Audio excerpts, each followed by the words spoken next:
nimwicare.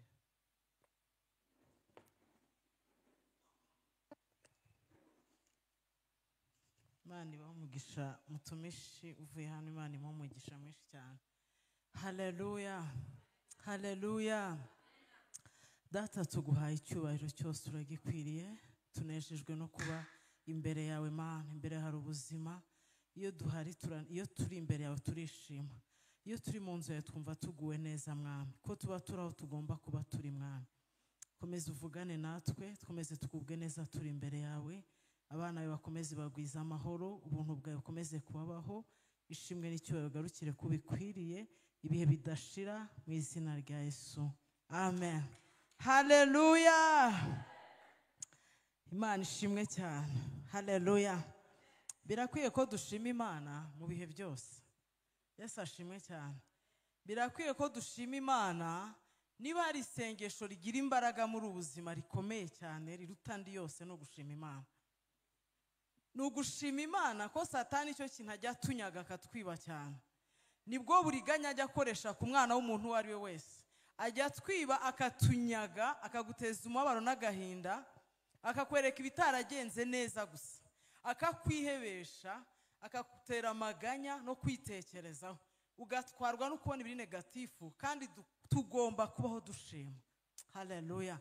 Iyo amaze gutwara umutima wawe no kukwihebesha, ahita kwambura, ahita wowe uritakaza, wowe ukibagirwa uwo uriwe muri Kristo Yesu. Haleluya.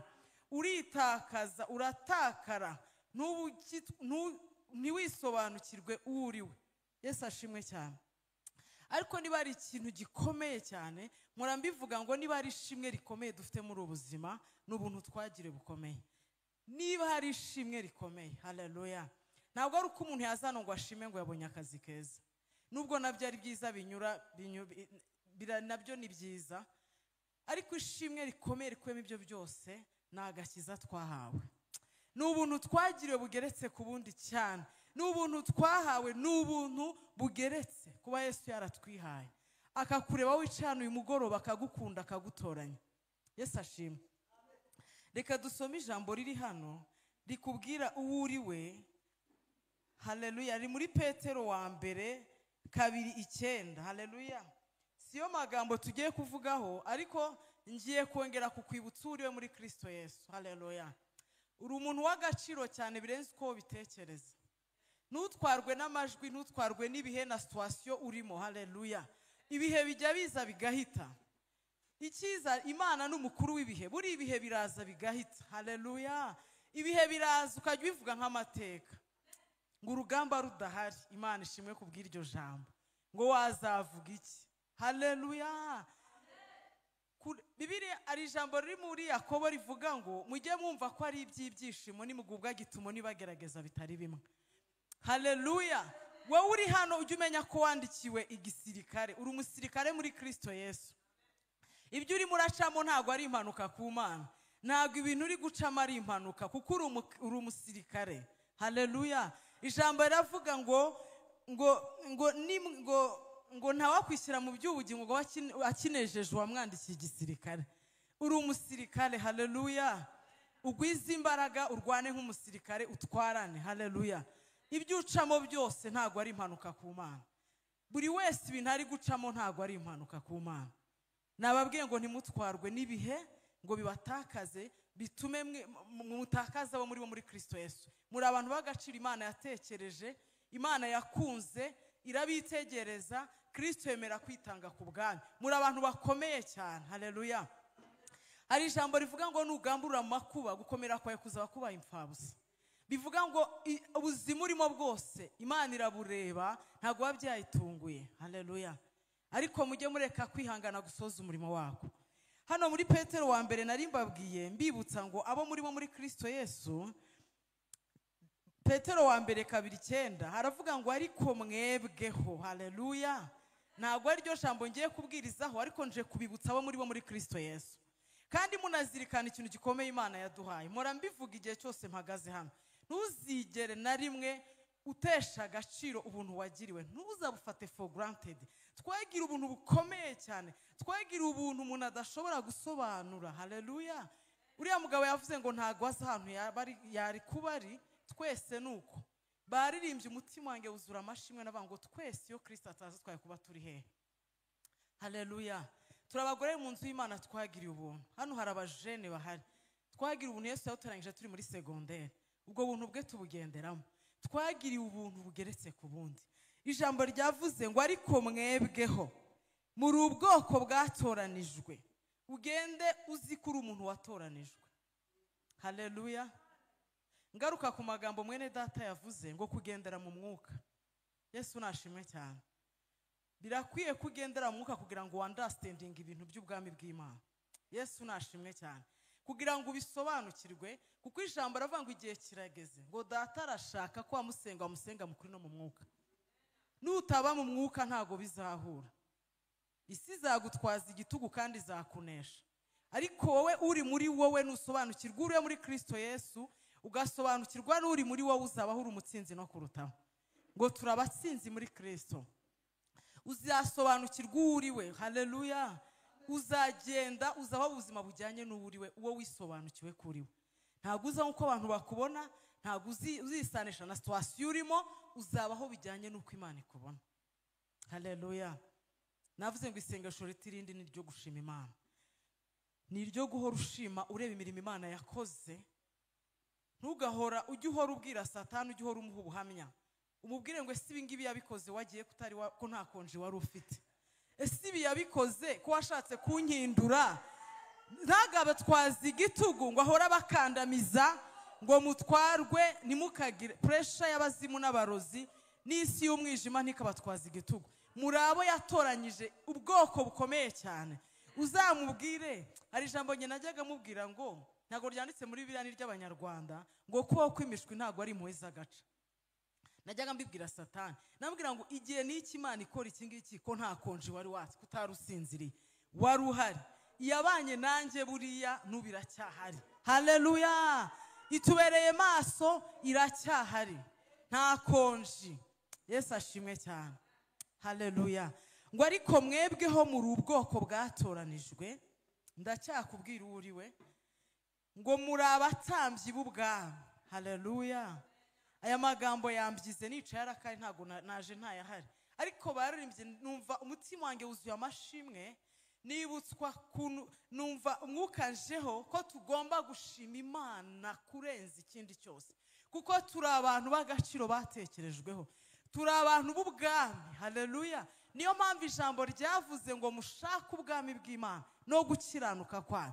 Ibindi byose ni inyongera. Njya nkunda kubabwira ngo ntugafate igihe ushaka inyongera ni inyongezo ntukazifatira igihe. Shaka mara igihe cyawe ushaka gusobanukirwa iby'ubu bwami. Sobanukirwa ubwami ukorera, sobanukirwa ubwami bwagutoranyije, sobanukirwa ubwami uriho ngo mushake ubwami bw'Imana no gukiranuka. Ibindi byose ni inyongera. Haleluya. Mwene data yavuze ngo yarasengaga. Bati babimbwiye njya mu nzu y'Imana. Bari kusi mu by'ukuri sinasengaga. Ni nka ba bantu babyiga Imana ntaza gutwara umwanya. Yesu ashimwe.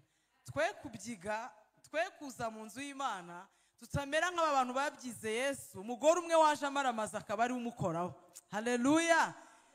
Dutwarwe. Haleluya. Twebwe reka Mwuka Wera dutware. Twebwe ngo ntago twebwe tugomba kuba tukiyobora. Umwuka Wera niwe ugomba kutuyobora. Ngo abayoborwa n'Umwuka Wera nibo bana b'Imana. Haleluya. Mwuka Wera kuyobora hashaka. Paulo yavuze ngo nkiri umwana narikenyezaga ngo ariko maze gukura. Haleluya. Birakwiye ko dukura Mwuka Wera akadukoresha ibyo ashaka. Ko turi abana b'ubwami wagutoranyije hari icyo wagutoranyirije hari n'icyagushakaho. Ntago uriho kugira ngo ubeho gutyo gusa. Nkunda kubivuga rero iyo magambo ndimo uzumva ntago tubaye ngo tubyare tubeho twenjoyinga ubuzima. Turiho kubw'impamvu. Uriho kubw'impamvu. Kurikirana iyo mpamvu uriho kugira ngo isobanukirwe. Yesu ashimwe. Ngo muri abatambyi b'ubwami ngo ishyanga ryera abantu Imana yaronse kugira ngo mwamamaze ishimwe ry'abahamagaye. Haleluya. Uriho kugira ngo uvuge ishimwe ry'iby'Imana yakoze. Ijambo ratubwira ngo Uwiteka turagati y'amashimwe bwoko bwe. Yesu ashimwe cyane. Imana ibaho umugisha mwinshi. Nabibutsaga abo muri bo kandi mbibutsa ko mugomba gushima Imana mu gihe cyose. Haleluya.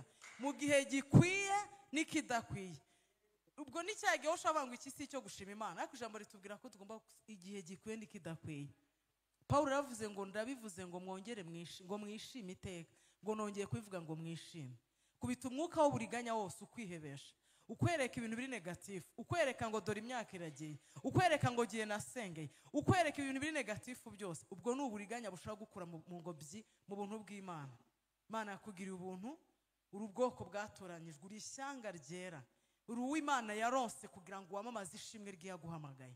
Hari impamvu Imana yaguhamagaye, iyo mpamvu yiteho. Yesu abaho umugisha. Haleluya. Sinabura kutabwira amagambo yanjeho, ariko turi mu kwezi dukomeje kwiga hejuru yo kuba mu mahame. Haleluya. Niyo magambo tugiye kuganiraho umwanya muto mfite, hejuru yo kuba mu mahame. Tumaze igihe tubyiga, ariko turimo turiga ubuzima, ntago turi kubwirwa tubabwira, turimo turabwira uburyo ki mugomba kuba mu buzima bw'amahame. Haleluya. Kuko kuba mu bahame ni ipfundo rikomeye cyane ririmo kumvira no gukiranuka. Haleluya. Niyo mpamvu tugomba kuhora tubivuga kugeza ubwo biba ubuzima. Yesu nashimwe cyane. Haleluya. Ubuzima bushingiye ku mahame ni ubuzima bumeze gute? Yesu ashimwe. Ni ubuzima bumeze gute? Reka dusome muri Yosuwa, reka mpore adusomere.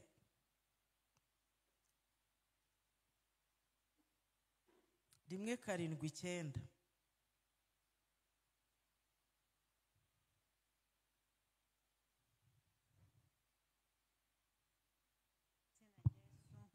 Yosuwa 1 igice cya mbere umurongo wa 9 haravuga ngo 7 haravuga ngo icyakora ukomere ushikame cyane, Icyakora ukomere ushikame cyane, kugira ngo witondere amategeko yose umugaragu wanjye Mose yagutegetse. Kugira ngo witondere amategeko yose umugaragu wanjye Mose yagutegetse. Ntuzayateshuke uciye iburyo cyangwa ibumoso. Ntuzayateshuke uciye iburyo cyangwa ibumoso. Kugira ngo ubashishwe byose aho uzajya hose. Kugira ngo ubashishwe byose aho uzajya hose. Ibiri muri iki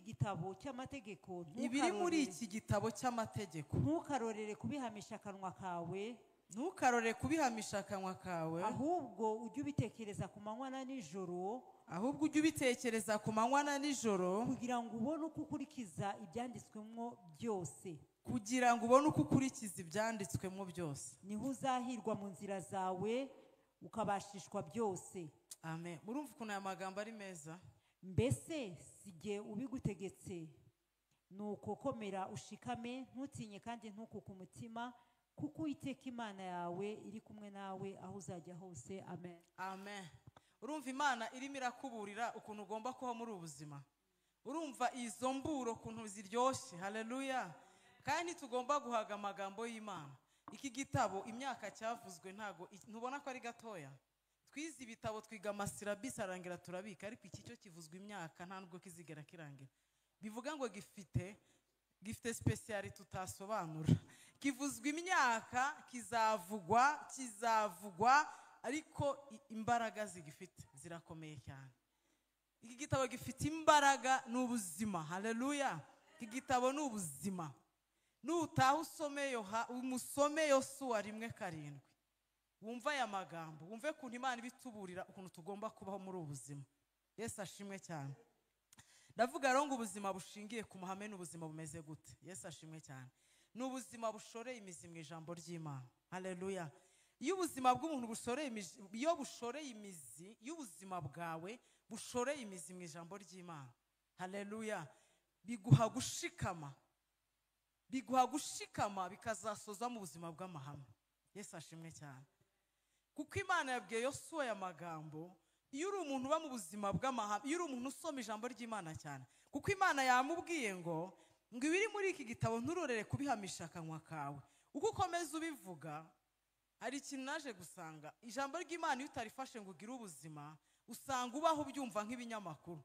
Ariko iyo ukomeje ukabimenyereza, biraba ngo kwizera kuzanwa no kumva. Iyo ukomeje nawe uryatura, uko ukomeza uryatura, urageraho ukabyumvisha ubwonko bwawe n'ubwenge n'umutima bikabyakira, ugasigara ubigenderamo. Yesu ashimwe cyane. Uko ukomeza ubyatura niko Imana yamubwiye ngo ntuzarore kubihamisha akanwa kawe, ngo ahubwo ujye ubitekereza ku manywa na nijoro, kugira ngo ubone uko ukurikiza ibyanditswemo. Haleluya.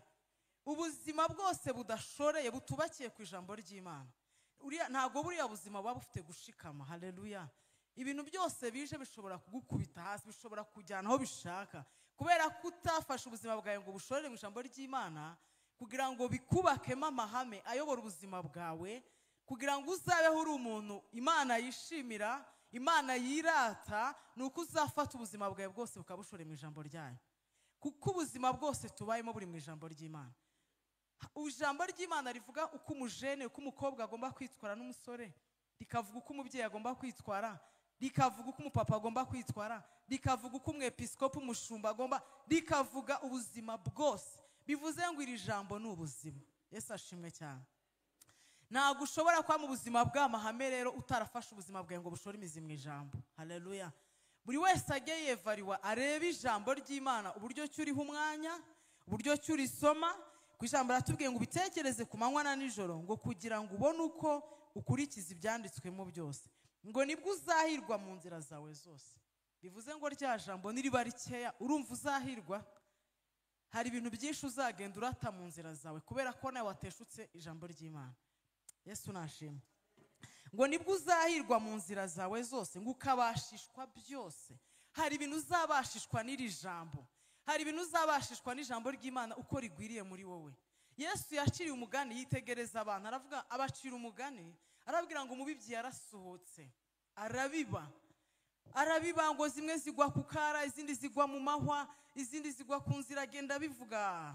Arangije aravuga ngo izo ku kara ngo baraza barazikandagira, izindi ngo amahwa araza aramera arazitwikira. Arangije asobanura iby'uwo mugani, ngo n'abantu bimbaza mu nzu y'Imana banezerewe bakumva ijambo ry'Imana, ngo bamwe ngo noneho ngo izindi zigwa mu murima mwiza, nawe aza kuvuga uwo ari we.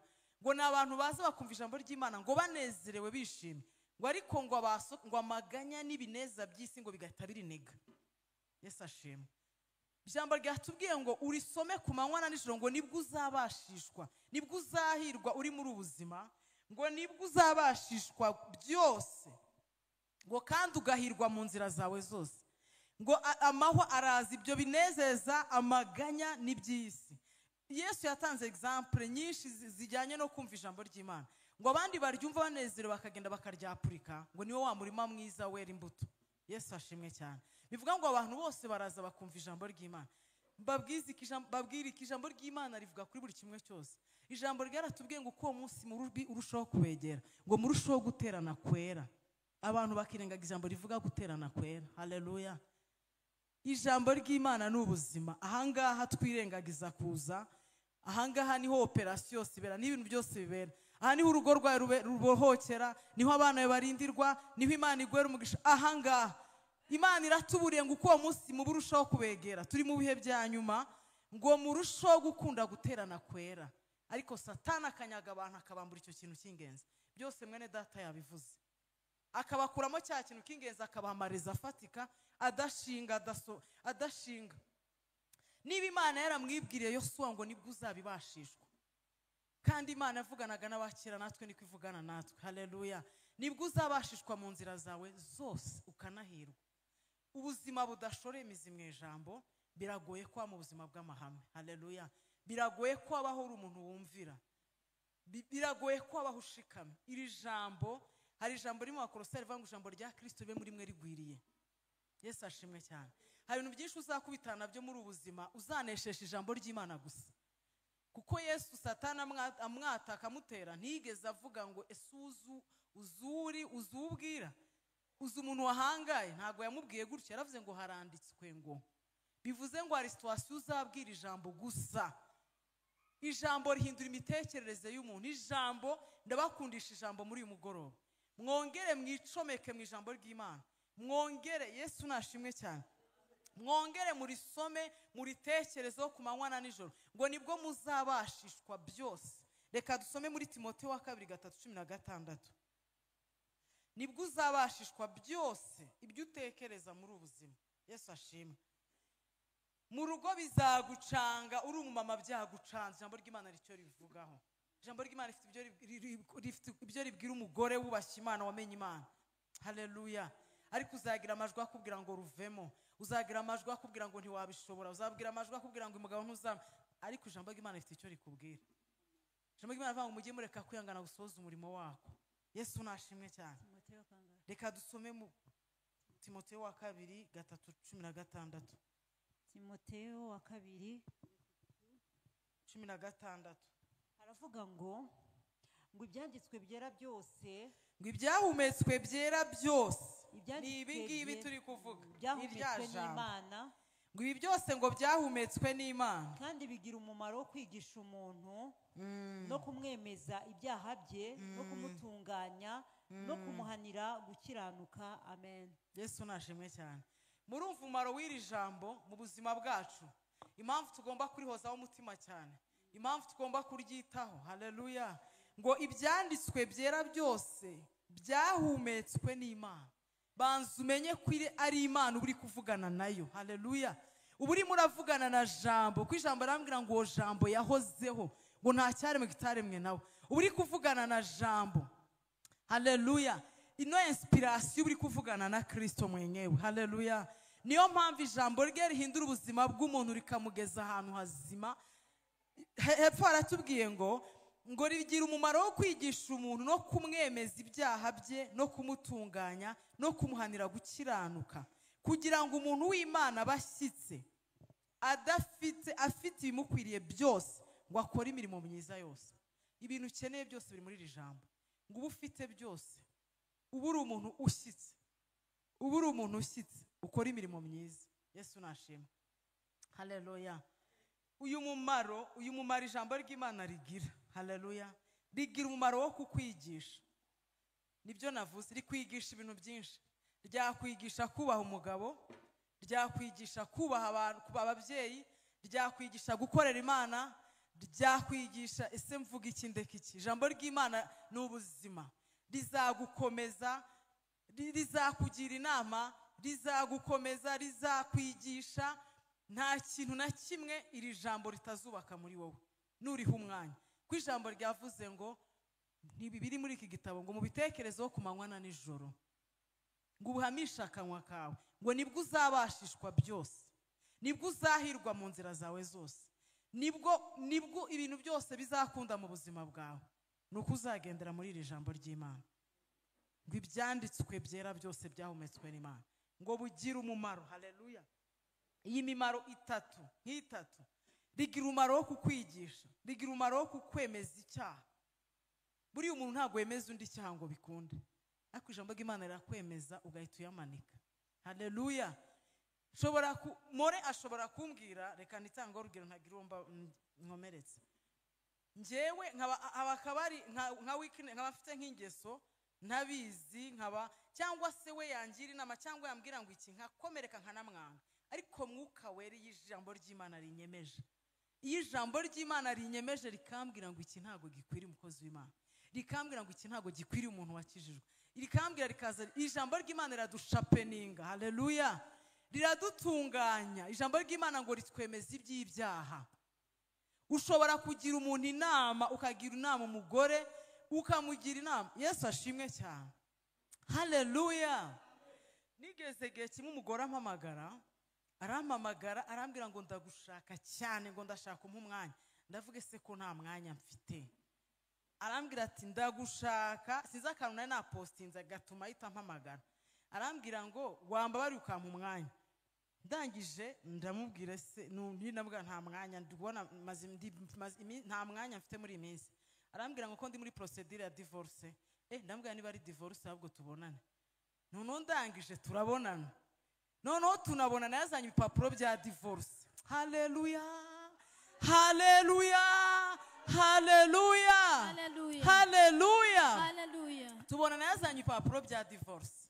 Mwuka Wera mu magambo yo kumubwira, mubwira iby'ijambo ry'Imana rivuga. Yesu ashimwe cyane. Haleluya. Hari ibintu umuntu ajya atinya kuvuga ngo adakomeretsa abantu. Njya ntinya kubivuga, ariko ijambo ry'Imana ni ukuri. Ntabwo Imana ikunda gatanya.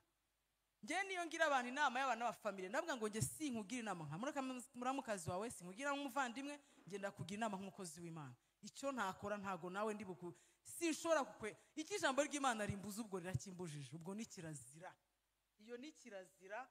sinshobora gushyigikira nubwo waba ubabaye, nubwo waba uri mu rugo rukumena, nubwo wari mu bibazo. Ijambo ry'Imana navuga iki kuri situation urimo? Umubyeyi umumanda muganiriza, tuganira amagambo y'Imana. Arambwira tujyana hacecetse batanatuderanje. Arambwira ngo ayiwe ngo ikimbabaje. Nabwira dusenge, fata ibiganza turasenga. Sengera umugabo we akimenagura ngo kuki uri kumwohereza isengesho, ngo kuki akumva ababazwa nuko. Arambwira ngo ikintu kimbabaje, ngo nari mbizi ko niduhura iyi gahunda ya divorce ndi buyireke. Ndamubwira ujye umpamagara dusengane.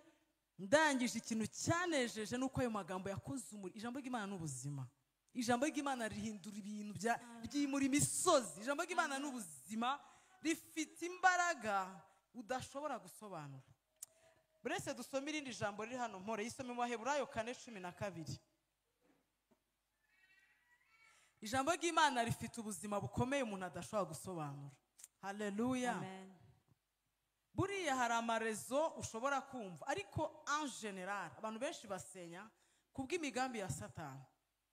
Kandi uriya muntu wo mwicaranye abaguha amarezo afatika. Ariko ndabanza nkabisuzumisha ijambo ry'Imana ko ibintu uri kumbwira ari ukuri. Ndabanza nkabisuzuma nkakubwira iki ijambo ry'Imana rimbwira. Aravuga ngo kuko ijambo ry'Imana ari rizima, rifite imbaraga kandi rigira ubugi. Ngo rifite imbaraga, ngo ni rizima, ngo rifite imbaraga kandi ngo rifite ubugi buruta ubw'inkota zose. Wabyumvishe? Ngo rifite ubugi buruta ubw'inkota zose, rigahinguranya ndetse kugeza ubwo rigabanya ubugingo n'umwuka, rikagabanya ingingo n'umusokoro, kandi rikabangukira kugenzura iby'umutima wibwira ukagambirira. Amen. Amen. Murumva ubwiza bw'iryo jambo, imbaraga rifite. Uwo mubyeyi ikintu cyanejeje kirantangaza. Nkurikije amarezo yampaga, urumva umuntu ufata umwanzuro wo kuba afite ari gushaka umuroya, nako abahanye na gahunda n'impapuro bazishatse, procedure ya divorce yageze ku musozo, byari ibintu bigeze hanyuma. Arangije arambwira ngo noneho byari byarangiye nta n'ikintu gisigaye pe. Ariko ikintu cyanejeje nuko Imana yashyize ibintu ku murongo. Namubwiye amagambo yose umwuka wera nganiriza, aragenda aramukora. Ariko ijambo ry'Imana rituma twidiscoveringa, tukitahura, tugahinduka. Hano ryatubwiye ngo rigira umumaro wo kukwemeza icyaha. Umumaro wa gatatu ngo rigira umumaro wo kugutunganya wowe. Nubwo wazana amarezo n'amarojiki, ijambo ry'Imana ryamanutse rigushira ku murongo. Ejo bundi nashishuye amafoto, nyakora screenshot ya postinze imyaka maranye n'umugabo, ariko naranezerewe. Navuze basinge mbireba binezeza umutima wanjye ko Imana yakoze umurimo ukomeye mu mutima w'umuntu. Wari wabona umuntu ukubwira ibintu biri negative yamaramaje ari muri procedure ibintu byinshi cyane. Naro yabari guhana gahunda n'inzandiko byose byiyambwiraga ibintu bya bindi ushobora kuvuga ngo ukamwencouraginga ati urugo nta ruhari. Ariko imbere ya data ibitagaragara nk'ibyapfuye sabiha ubuzima.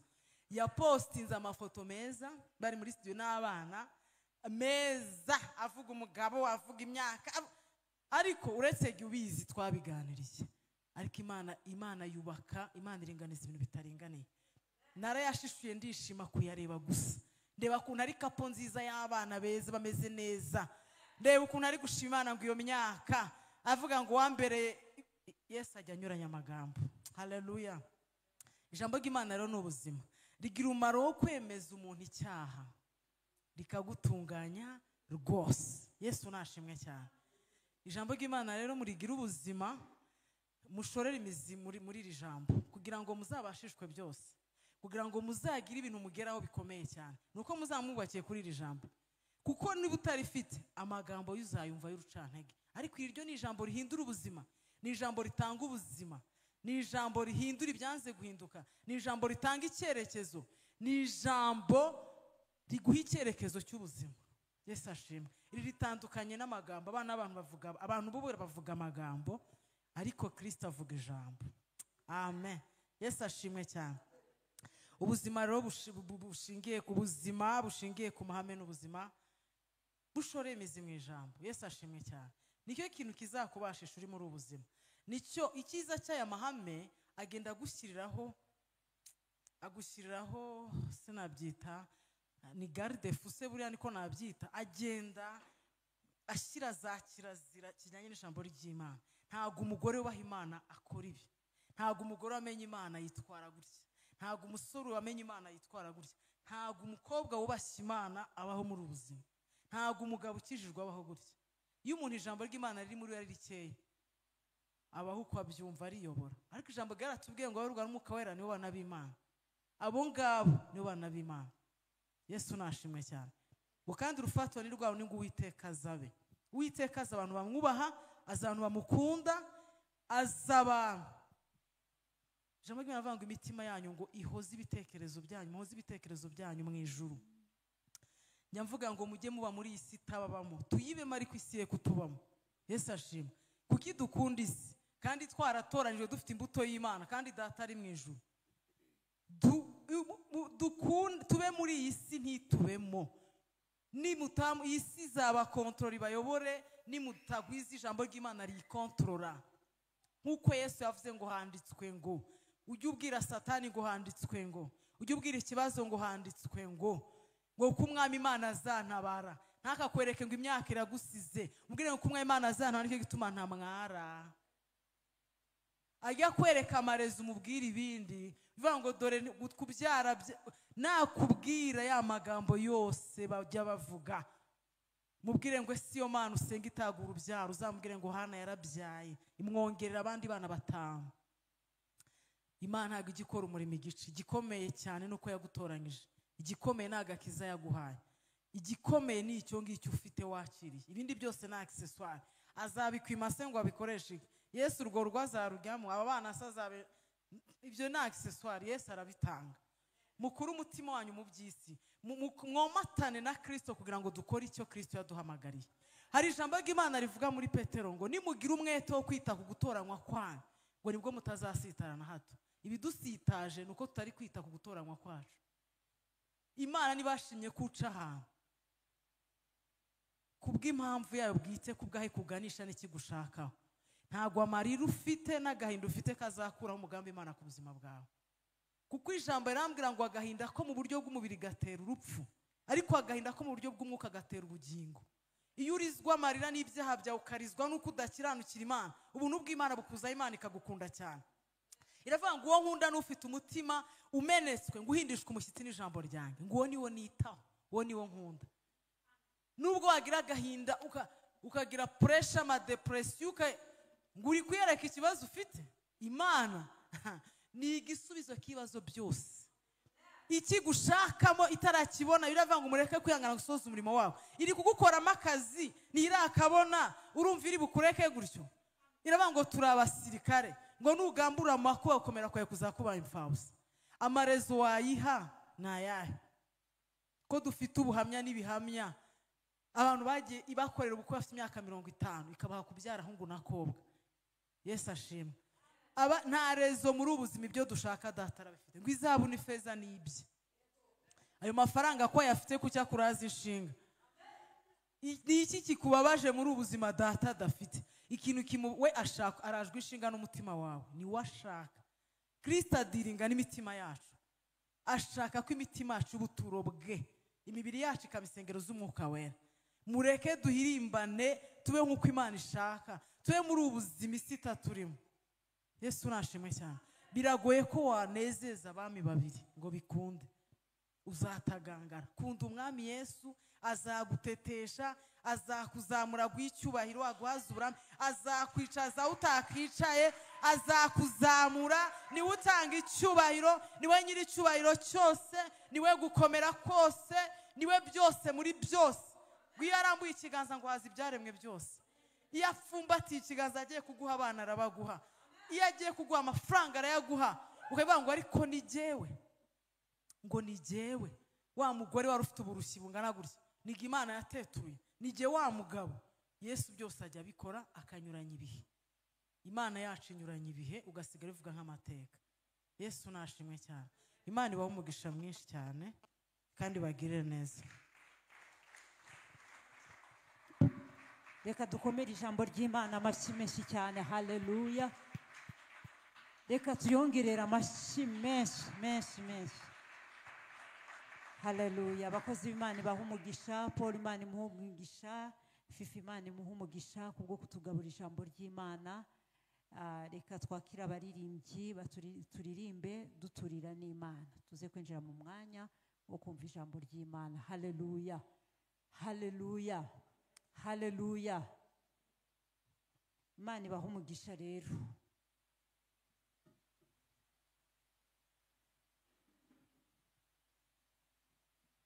Mbega amateraniro aryoshye. Wafashijwe?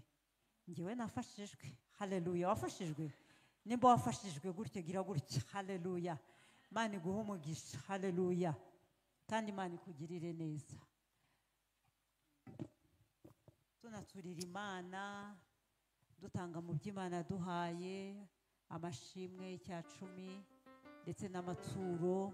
Abakoresha kode ni 0274 28. Reka duhaguruke. 0274 28.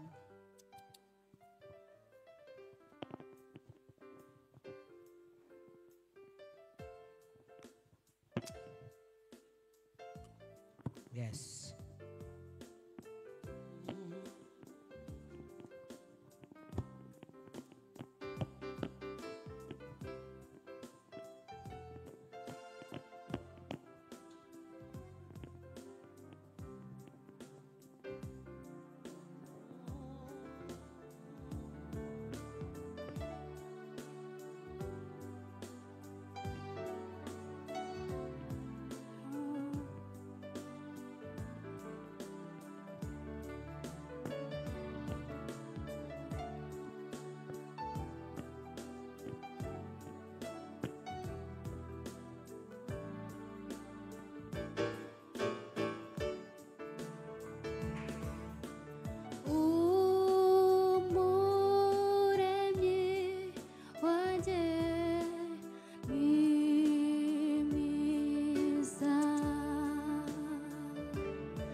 Chusa